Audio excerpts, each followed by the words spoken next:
Welcome back to Well, That's Interesting. The bad way to go, but honestly, they had it coming edition. I mean, sounds like America, you know? Yeah. Yeah, pretty much.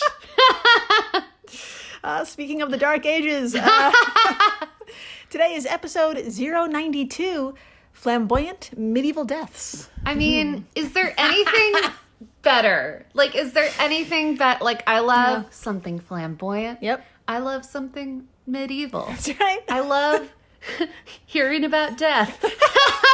When you put all three together, you know it's gonna be, well, that's interesting. That's right. It's gonna be this show. And I'm Jill Chacha, and I'm with the very excited and very medieval herself, Marissa Riley. That's me. I am so freaking medieval. So metal. Y'all know. Mm-hmm. Y'all know. If this is your first time listening, welcome to the flock. Welcome. Dr. Riley here comes in cold and learns everything in real time, just like you. It's true. I had no idea what we were going to talk about today. And now that I do, I am excited. And I want to make a lot of guesses, but I have a feeling Jill will tell me about some stuff I've never heard of. Oh, yeah. So, oh, my God. Yeah. Today is a very interesting, aptly interesting day. Good times. My friends, today we have two stories, each involving extremely wealthy, important political figures of their day and their horrible demise. I love a horrible demise. It's so horrible. It's the best way to end a day, you know. Their deaths took place literally hundreds upon hundreds of years ago, but how they died was so god-awful and honestly funny. The details still survive to this very day in 2022. Amazing. Amazing. I hope my death is, well, first of all, in a while from now. But also I hope it's so hilarious that people are talking about it for centuries. That would be something. Centuries. I don't want to die in my sleep. I want to die like falling off of the bridge at Niagara Falls or something. Do they have a bridge? I want to be like 98 and just be like, oh, I dropped my earring, and then off I go. Is that too much to ask? I really think that's what it's going to be. Something simple, but also needlessly complicated. Right? It's going to be so funny. Just y'all wait. Okay. Hopefully you'll end up on a podcast 1,000 years from now. Oh my gosh, I hope so. Oh my God, my friends, I'd like to share with you the time a king's corpse exploded during... Embarrassing. Embarrassing. I just imagine like a final fart that he didn't get out before he died. That's kind of what happened. Stop it. Yes. Stop it. I'm getting better at calling these, but I'm like, farts. You know? What's funnier than farts? That's right. Legendary. Death farts. Hilarious. Hilarious. His corpse exploded during his funeral, and then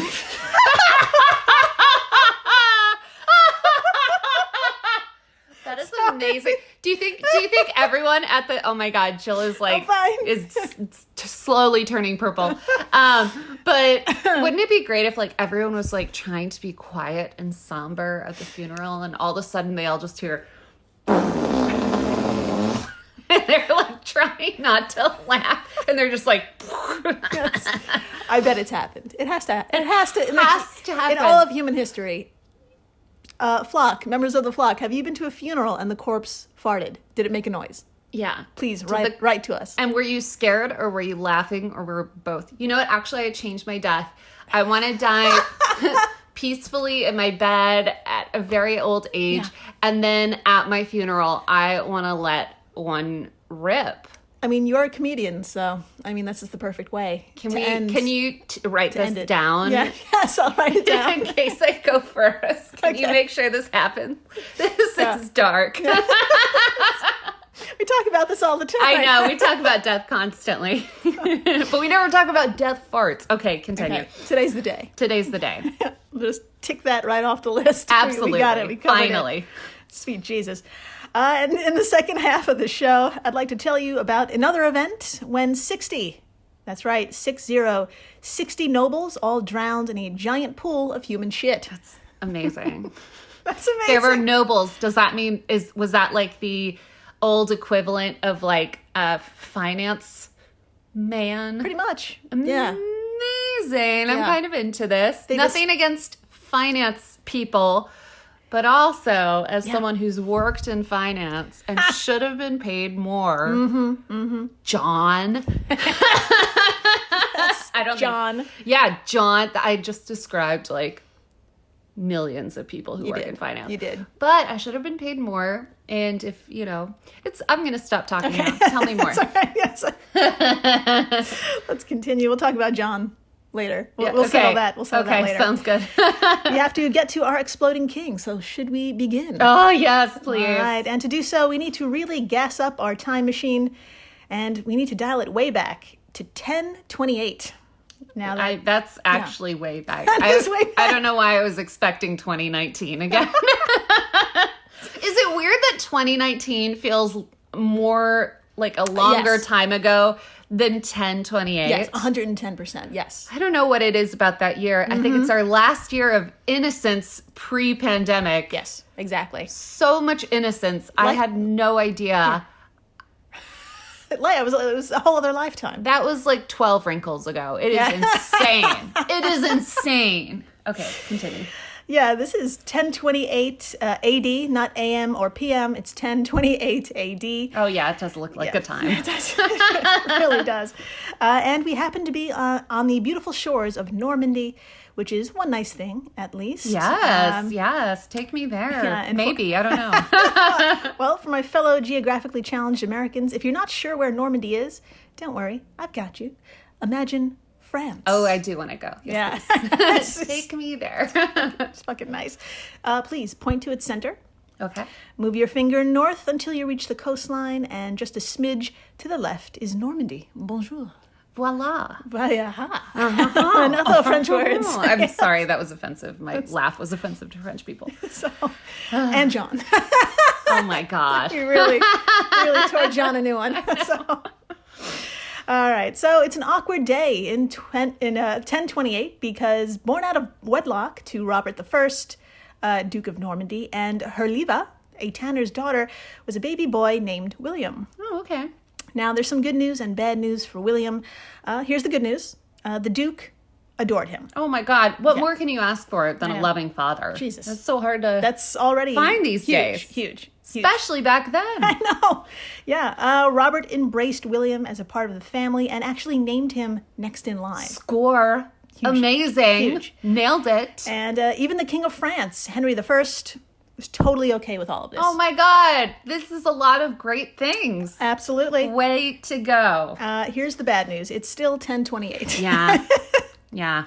And during his single-digit years, little William's nickname was William the Bastard. You know, it's I know it's bad, but it sounds kind of cool. It sounds kind of like, what if I was Marissa the Bastard? It wouldn't make any sense at all. It would make no sense. But it sounds cool awesome. AF. Yeah. Do people still say AF? I've been feeling very old lately. We'll talk about it later. Tell me more about Will the Bastard. So, and super unfortunately for Will, his father died while returning from a pilgrimage to Jerusalem when he was 8. Oh, got it. Yeah, things are going bad. So this means the new Duke of Normandy is 8 years old. And boy, howdy, if anyone wants to usurp a throne, taking it from a child is the time to do it. It's so easy to take things from children. I feel like that's the darkest thing I've said on the show. Candy, thrones, all the things. Just in case anyone important is listening, I do not take things from children. I don't even talk to them. You just I stay... push them down and you just rob them blind. Stop it, Jill. I really don't, though. Okay, continue. That's why we call you Marissa the Bastard.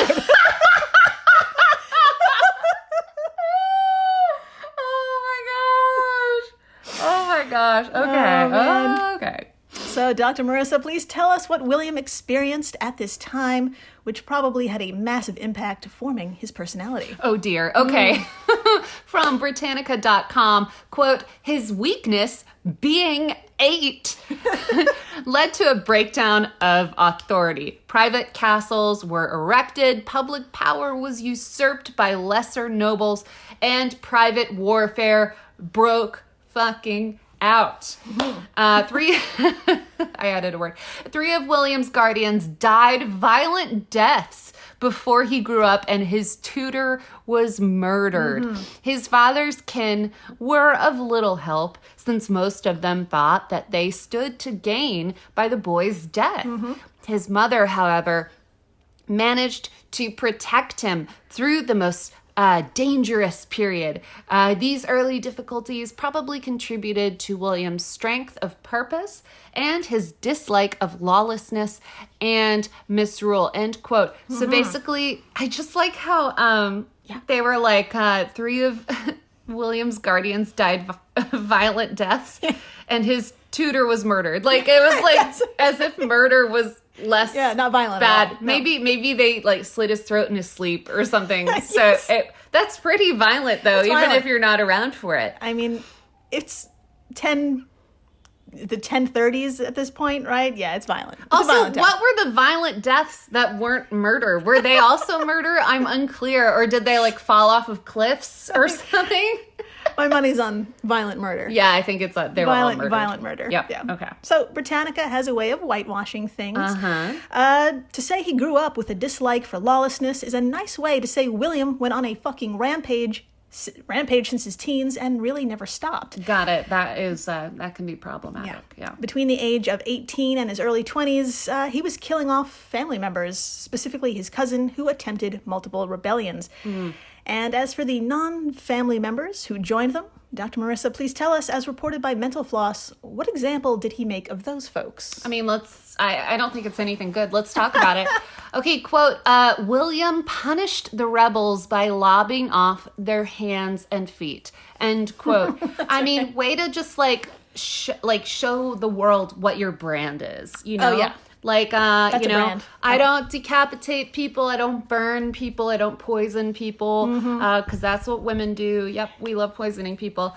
But I take off their hands and feet and let them try to figure it out from there. That is my brand. That is my Instagram bio if he was alive today. That's right. He really wanted to establish. That's right. Hashtag hands and feet. There you That's go. it. Yep. There you go. Now, as time went on, Will massacred lots of people in northern France to eventually become the most powerful man in that region. Most notable was the takedown and conquering of Maine in 1063. But as Will got older, he also made some strategic, non-violent political moves like marriages and the like. He was even dashing enough to win over England's King Edward. Interesting. Yes. Now, I know what you're thinking. Why England's King Edward? Yeah. Well, it's because Eddie ain't had no children. Oh. And William thought, if I can win him over, I could be called next in line, just the same way my father did unto me. So why be a duke when you can be a king? Yeah. Go for it. That's right. He's Talk Edward. That's right. He's just killing up. Killing Sweet. up. Instead of failing up. Amazing. I love it. And my friends, it worked. God. Yes, of course it did. King Edward of England named William I, aka William the Bastard, his successor. But it being medieval times, 1066 at this point, shit like transitions of power do not go smoothly. Before we move forward, I just want to say, I wish I had that kind of confidence Right? to just, walk up to, A king. a king or, the president and just be like, hey, I'm the one. Yep. I'm next. Look at this face. Look is at it. this. Look at this face. Look at this face. I'm a leader, clearly. And then them just being like, yeah, you're right. You know what? Here's all my money. Exactly. I have no qualifications. I feel like that's happened before. All right. Nothing changes. So, Dr. Marissa, please tell us the clusterfuck which happened next. I would love to. All right. From Britannica.com, quote, when Edward died childless on January 15th, 1066. Fifth. January 5th. Sorry. Only facts Heaven here. forbid. It was 10 days later. Get with it. I will. All right. When Edward died childless on January 5th, 1066, Harold, Earl of Wessex and Edward's brother-in-law, was accepted as king by the English magnates. William decided on war. End quote. I mean, not to take William's side, but like a promise had been made. That's right. And Harold fucked things up. fucked things up. Harold, you fucked it up. You fucked it up, Harold. So, that's right, my friends. Pack your bags and 4,000 to 7,000 cavalry and infantry. Oh, dear. We're invading England. So We are, Let's yeah. do it. So Clearly. William and his army left France in September of 1066, and by December, in 3 months, Harold was dead thanks to an arrow through the eye. Efficient. So efficient. England now belonged to William I. Finally. Now, needless to say, this event, called the Battle of Hastings, changed Will's nickname from William the Bastard to what he's now referred to, William the Conqueror. That, you know what? It's douchier. I don't like it. I preferred William the Bastard because, like, it was a little more down to earth, like a little more relatable. Like, he couldn't control what his parents had done to him. That's right. Testify. But this is like it might as call him William the douche. And the thing is, someone who he is from France, so you could say douche. The douche. William the douche. The douche. But yeah, it just sounds douchier. Yeah. So, Dr. Marissa, do tell us, what gift did William give himself over the December holiday? Oh my God. And what did he do afterwards to make sure the English obeyed, being an outsider from Normandy and all? Yeah, that's awkward. All right, let's talk about it. From Alex Carter of Mental Floss, quote, after winning a victory at the bloody Battle of Hastings, William was crowned king on Christmas. Douche. Total douche. Douche. What a douche. I love it, though. Though William instituted constitutional and social reforms and ended Viking influence in England during his reign, he was also a tyrant. In 1069, he began what would become known as the Harrying of the North, a campaign of putting down rebellions by burning villages and crops and slaughtering herd animals and even villagers. Wait, I'm just going to pause for a second on this quote. What? Why is he doing this? Putting down rebellions? It sounds like he's just like marking his territory. It's annoying. Anyways, continuing the quote, those who survived were desperate. They reportedly resorted to cannibalism and many starved to death. End quote. Well, that's fucking interesting. Yeah, and terrible. Yeah, that's terrible. Yeah. Do you like before terrible? I was like, that's amazing. Wow, I'm so here for this. That's why you co-host the show. Yes, absolutely. So, good news. Not only did Will the Conqueror smite the English, he also invaded Scotland in 1072 and Wales in 1081. So he's just making friends everywhere. For realsies, for real. Of course, that's sarcasm. By age 57, King William wasn't the most well-liked man. Yeah. He was also of gargantuan proportions. Oh. Like he had gained a few? Oh, yeah. Oh, yeah. Got it. Okay. He filled out the role of king very well. It's just... I'm fine. Okay. And all of this would be his downfall, as William's heir, Robert, led a campaign against him back in France, and we all know disobedience is not tolerated, so Will was determined to kill his own son, if need be. Oh, come on. You two just sit down, have a fucking glass of wine, and talk. Heaven forbid we talk it out. Heaven forbid. Heaven forbid. Now, legend has it that while in battle, Will's horse unexpectedly reared up, thrusting the saddle into his chonky abdomen. Oh, dear. It punched him with such force, it punctured, you guessed it, his intestines. Oh, that's hard to come back from. Oh, yeah. Especially in, what is this, 1060 something now? Exactly. Ouch. Yeah. For 6 weeks, medieval doctors attempted to save the king with medieval medicine, and spoiler, it didn't work. I'm surprised he lasted 6 weeks. That feels like a 6-hour type of problem. Yeah, you'd think, right? Yeah. Yeah, well, Jesus. So I guess there was a lot of leeches involved. Oh, God. So at this point, William was going to die, and he knew it. So he did what any war criminal would do on their deathbed: admit their wrongdoings and attempt to avoid the agony of hell. Oh, dear. Yeah. Jeez. So, Dr. Marissa, would you like to take turns reading his confession? Oh, my God. Nothing would make me happier. So heads up, it was written down by Orderic Vitalis, an historian of the time. Nice. Historians today believe the confession to be wildly dramatized of what he actually said, but William, probably definitely wanted to be absolved before death, so he did say something. This is what Orderic wrote down, and true or not, or dramatized, it is, I think, an amazing reveal of what people of the time period thought of him, I thought. So, okay. I think it's kind of important. So, I like something a little dramatized. Yeah, why not? It's like television of the time. Pretty great. So please, take it away, Dr. Marissa, in your best Game of Thrones accent. This is going to be god-awful, but I will do my best. I feel like I need a little strum of that musical instrument with the strings. Yes. Is like anyways. Okay, I'm going to start this. Quote, I treated the native inhabitants of the kingdom with unreasonable severity, cruelly oppressed high and low, unjustly disinherited many, and caused the death of thousands by starvation and war, especially in Yorkshire. Damn, Yorkshire. I had to make it dramatic. Yeah, it had to be really bad. So, in mad fury, I descended on the English of the north like a raging lion. And ordered that their homes and crops, with all their equipment and furnishings, It's okay. should be burnt at once, and their great flocks and herds of sheep and cattle slaughtered everywhere. We're We're both going to pass out. You're going to hear a long silence on the podcast, and if you do, it's already too late because we were publishing much later. Okay.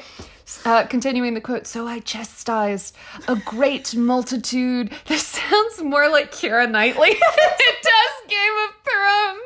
My Uber's here. Only Jill and I get that. Okay. So I chastised a great multitude of men and women with the lash of starvation, and alas, was the cruel murderer of many thousands, both young and old, of this fair people, end quote. Yes, end quote. Do you like my commitment to my craft? It's inspiring. I'm SAG. She is, actually. I never paid the dues, but I'm SAG eligible. Marissa the SAG. Marissa the SAG. All right. When William finally drew his last breath on September 7th, I'm sorry, now I'm fucking up the dates. It's all good. I deserve that. I gave you shit. I wasn't going to say anything either. On September 9th, 1087, the lesser nobles did what any one of us would do in the situation. They ransacked all of his shit. Oh, thank God. You know he has some good stuff, too. Yeah. I mean, for real, the king was practically left naked on his deathbed. And worst of all, no one claimed the body. He was just left there. Wow. Yeah. That hurts. But he's not there to really, depending true. on his afterlife beliefs. But that's embarrassing. It's really, really embarrassing. A random ass knight named Herluin stepped forward to bury the king, and Orderic wrote, quote, Herluin was induced by his natural goodness to undertake the charge of the funeral for the love of God and the honor of his country. He therefore procured at his own expense persons to embalm and carry the body, end quote. Fucking Herluin. How nice. Like, super nice. Way to be a bigger person. I wonder if he was doing it for a reason. Like, do you think he was, like, impressing a prospective partner? Probably. Yeah. Yeah. He's like, you know what? I'm going to bury this. Yeah. You want to hear something cool? I buried a shitty king today. Just because I'm nice. That's right. I wonder if that got him laid. I guess. Know. I don't know. I don't know. I don't know how it works. I don't know how it works back then. So, Dr. Marissa, would you like to tell us a little bit about this voyage and what was happening to the king's body at the same time? Nothing would make me happy. Do I have to do the accent again for this? Is it really your choice? Okay, I'm gonna give the listeners a break and not do it. Okay, from Alex Carter of Mental Floss, quote, this trip around 70 miles, likely took quite some time. As the corpse slowly made its way to Khan, the bacteria in the late king's gut leaked out into the rest of his body, decomposing the tissue at a frightening rate and filling the late king with putrid gas, end quote. I totally forgot what we were trying to get to, and now I'm so excited. I'm sweating. Tell me more. Okay, that's right, my friends. This huge guy was becoming huger, if you will. Oh my God. When this funeral procession finally made its way to Khan, burial was delayed even further by a fire. Come on. So this is extra time that helped the king expand even more. And good news, the delays didn't end there because the eventual funeral turned into, quote, a lengthy legal meeting. The morning party was accosted by a man claiming that the land the king wished to be buried in was actually his and that his family had been robbed of it. End quote from Mental Floss. I get it. I'd be like, look, this is my backyard. Yeah, it probably was. Yeah. I don't want to dig it up. I just planted the azaleas. Yeah. And can you do it somewhere else? Please and thank you. Yes. So, this dude, though, was actually paid off, so he got some money, maybe. Okay, he can buy new azaleas. It's exactly. fine. And the king was finally going to be entered into the ground. But my friends, brace yourself. I am. The stone sarcophagus was too small. I love it. But too small be damned. People were over William and over all the fucking drama. They had had enough, so they shoved him in. Amazing. Dr. Marissa, according to Orderic, what happened as they attempted to shove the sausage into the casing? What a metaphor. Okay, let's talk about it. All right, quote, the swollen bowels burst and an intolerable stench assailed the nostrils of the bystanders and the whole crowd. Gross. Even the frankincense and spices of the censers was not enough to mask the smell, and the rites were hurriedly concluded, end quote. That's right. It's so funny. That is so funny. I can see them going through, and the Father, Son, and the Holy Ghost, and okay, put him away. That's right. He exploded, and I'm... One of my favorite things you've ever said on this podcast. That'll be merch at some point. Yes, that's please. Right. That's right. He exploded. And I'm happy to report his grave and remains were desecrated throughout the years. Okay. Most notably, even in death, this king could not escape the French Revolution, as most of his bones were thrown into the River Orne, which runs through Caen. Okay. Yeah. All that is left of William the Conqueror to this day is his thigh bone. Oh. Which is now covered by a marble slab in front of the altar in the Abbey of Rome, if you want to see it. And that's the tale of that guy. There you go. After the break. Greedy nobles dying in a pool of shit. Does that sound good to you? That sounds so good. All right. Stay tuned. Please do. We're the All Creatures Podcast. Each week, Angie and I explore and share amazing details about the many animals we share our world with. Plus, Chris and I are both PhD scientists and educators. So we do the deep dives in the scientific research and then come back and share what we learn in a fun and casual way. We also speak with other scientists, animal experts, activists, and many other conservation enthusiasts from all over the planet. So you can find the All Creatures Podcast wherever you get your podcasts.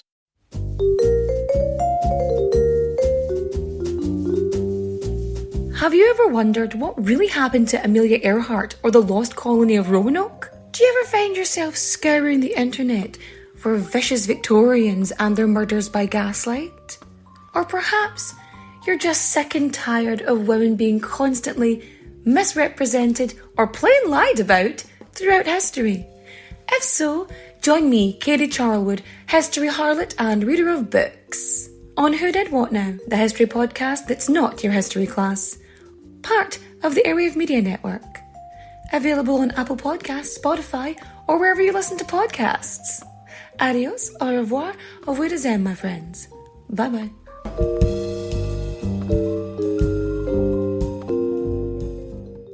I'll be seeing you. Hey everyone, Jill Chacha here from Well, That's Interesting, and I am absolutely thrilled to tell you about Spotify for podcasters. I use it, I love it, and it all started by downloading the free Spotify for Podcasters app, which has all the tools you need in one place to record and edit your masterpiece of a podcast. Spotify for Podcasters also distributes your show to all major platforms, so when you hit publish, your episodes will stream not only on Spotify, but I'm talking about the Apples, the Googles, Stitcher, Good Pods, the other ones. You get the idea. And you can monetize your podcast with no minimum listenership required. You could also set up monthly subscriptions and record ads just like this one. So what are you waiting for? Download Spotify for Podcasters today and start changing the world. Oh, and please, stay interesting. And we're back. We are so back. We're so back. And my friends, I don't know where the old saying shit happens originated, but the event we're about to discuss would be a really good start. Amazing. I'm really excited.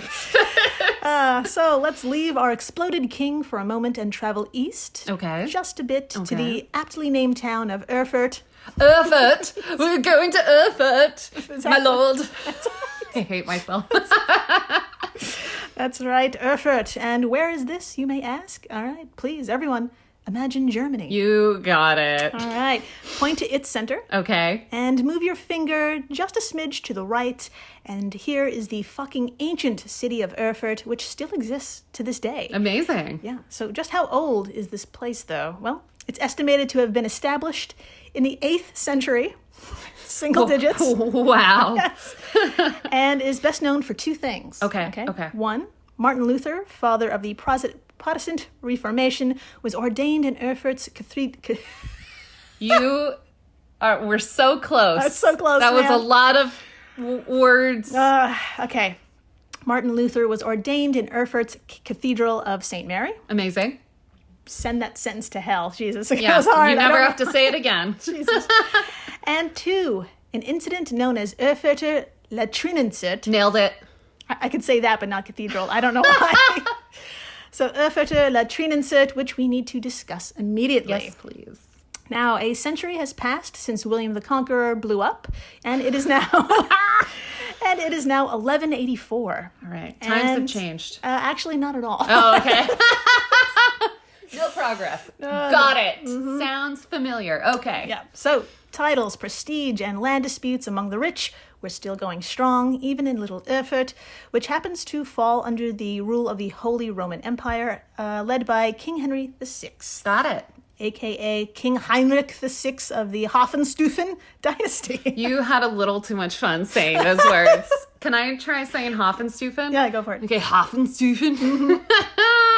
I'm so sorry if we're offending anyone from Germany right now. If it helps, my mom is from Germany, even though that doesn't really mean anything.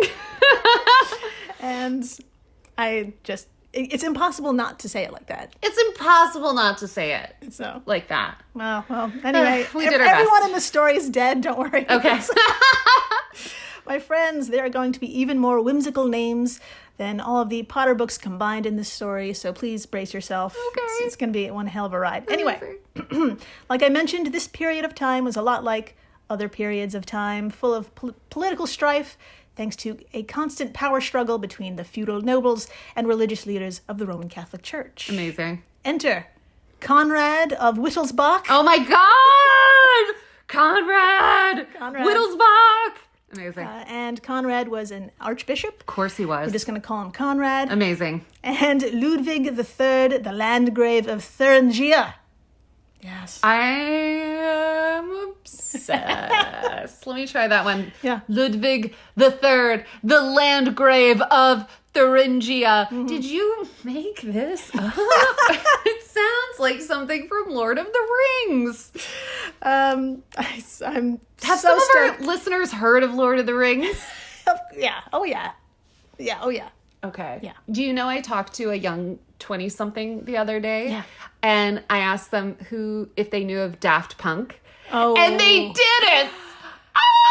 Wow. If you are young and haven't heard of Daft Punk, it's totally fine. It's never too late. Google Daft Punk and enjoy.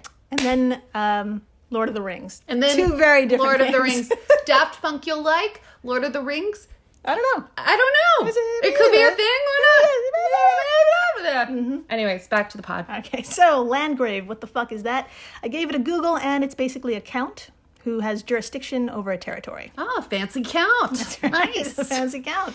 And it turns out this archbishop and this Landgrave people, they fucking hated each other with a passion. Got it. According to allthatsinteresting.com, quote, it's unclear exactly what prompted the conflict, but it most likely had to do with a land dispute or issues over land control.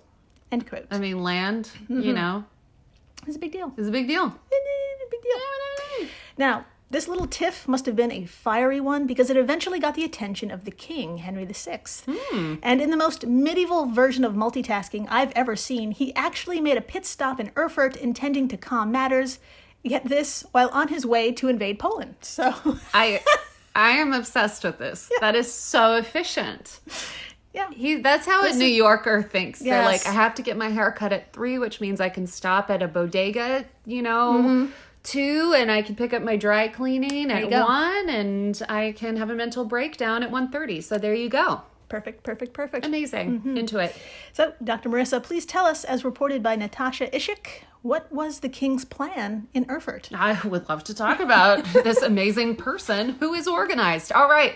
Quote, whatever the problem was, it's believed that King Heinrich VI wanted to settle the conflict between the two men once and for all.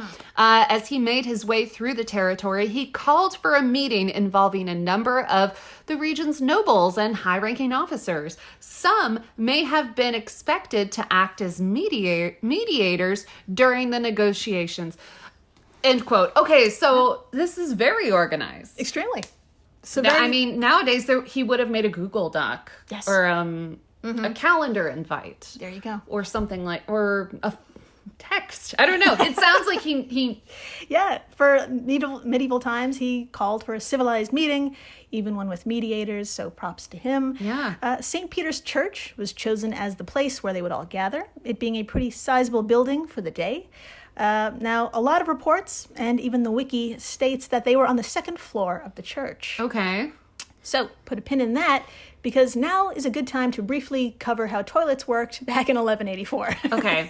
I think about this all the time. I think all the time about what did they do for people's periods and bathroom use before a certain year. It's rough. Because, I mean, it's complicated nowadays. I can't imagine how complicated it was before tampons and toilets. Yeah. Yeah, it's I hope I bad. didn't gross anyone out. It's just how it works. Yeah. Off the top of your head, what do you think they did? Hole in the ground. You're absolutely right.